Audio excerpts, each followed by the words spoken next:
isim la he pa pathen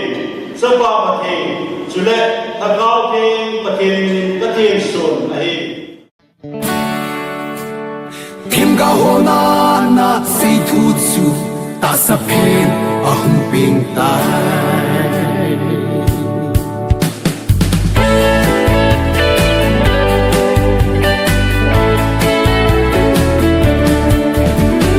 o ben he zu da gamma ya uneu pe di som le chu na sunga ku na ba noi hu hin tu apin si in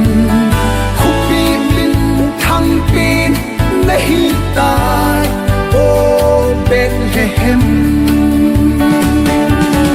hazang pa ki pa na Christmas pa kai pin ni pathin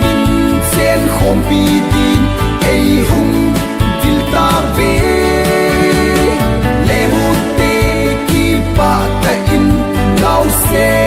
Lem Sisu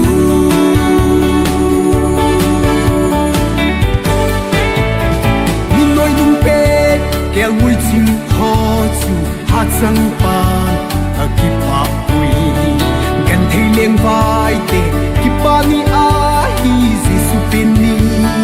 hun le mu te hu hing pu pe ni Christmas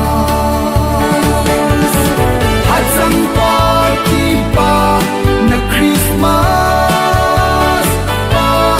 kai tên đi pathin sen khom pi tin ei hum dil ta ve le mu te ki pa ta in lao se lem Sisu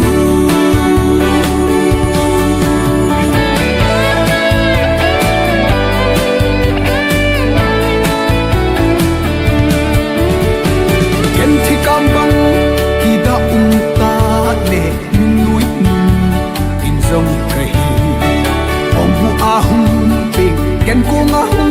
lum Sisu zalin hazang pa ki pa na chukin kanei ta hazang pa ki pa na Christmas pa kai pen ni pathin sen khom pi